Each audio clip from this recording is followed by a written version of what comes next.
नमस्कार मित्रांनो, आज आपण RPS-76 टॉनिक विषयी माहिती घेणार आहोत. चॅनलवर नवीन असाल तर सबस्क्राईब करा व बेल आयकॉनवर क्लिक करा. आज आपण RPS-76 मारताना काय काळजी घ्यायची याविषयी आज आपण माहिती पाहणार आहोत. RPS-76 ही 100% ऑर्गॅनिक औषधी आहे. ही धन्वंतरी प्रायव्हेटेड लिमिटेड या कंपनीची ही औषधी आहे. ही औषधी ऑर्गॅनिक असल्यामुळे कोणतीही विषबाधा होत नाही. यामध्ये ह्युमिक व फुल्विक ॲसिड आहे व ते भरपूर प्रमाणात आहे. त्यामुळे पिकांना क्वालिटी येते. फळे फुले ही भरपूर प्रमाणात येतात. RPS-76 मध्ये NPK सोबत सर्व मायक्रोन्यूट्रिएंट असल्यामुळे पिकांना संपूर्ण पोषण तत्वे या औषधातून मिळतात.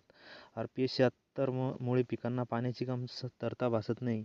यामध्ये असलेल्या ह्युमिक ॲसिडमुळे पिकांच्या मुळाची वाढ होते. त्यामुळे पिकास मर लागत नाही. आपले पीक हे पिवळे होत नाही. RPS-76 हे औषध आपण पेरणीच्या वेळी तुम्ही बीज उपचार सुद्धा करू शकतात. ते आपल्याला 1 किलोसाठी 3 ml चा बीज उपचार यासाठी आपल्याला करायचा आहे. ही औषधी आपण सर्व पिकांवर मारू शकतो, जसे की भाजीपाला, सोयाबीन, मूग, उडीद, गहू, तूर पीक या पिकांवर ही औषधी मारल्याने आपल्याला पिकाची क्वालिटी सुधारते. पीक हे आपल्याला जोमदार दिसून येते. ही औषधी मारताना आपल्याला फक्त एक काळजी घ्यायची आहे. जर तुम्ही RPS-76 आपल्या शेतात मारत असाल तर ही औषधी तुम्ही कोणत्याही रासायनिक औषधामध्ये मिक्स करू नका. कारण त्यामुळे काय होतं, याचा रिझल्ट हा कमी होऊन जातो आणि तुमच्या पिकावर तुम्हाला जो रिझल्ट यायचा तो रिझल्ट यामुळे तुम्हाला दिसून येणार नाही किंवा तुमच्या पिकांना काही थोड्याफार प्रमाणात तुमच्या पिकाची पानं अशी करपल्यासारखी सुद्धा दिसू शकतात. जर का तुम्ही रासायनिक औषधामध्ये याचा वापर केला तर तुम्हाला हे औषध सेपरेट मारायचं आहे. या औषधाचे आपल्याला एक वैशिष्ट्य दिसून येते, कारण या औषधामुळे कोणतीही विषबाधा आपल्याला होत नाही.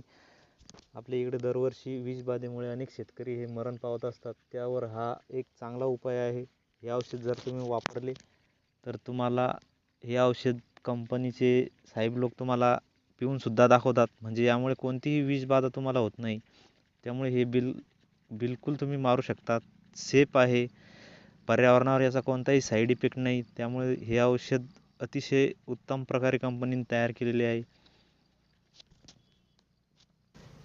हे औषध मारल्यामुळे आपल्या उत्पन्नामध्ये 20% वाढ दिसून येते. जर तुम्हाला 10 पोते जर सोयाबीन होत असेल तर आपल्याला 12 पोते सोयाबीन ही या पिकामुळे होऊ शकते. असे याचे रिझल्ट अनेक शेतकऱ्यांनी घेतलेले आहे.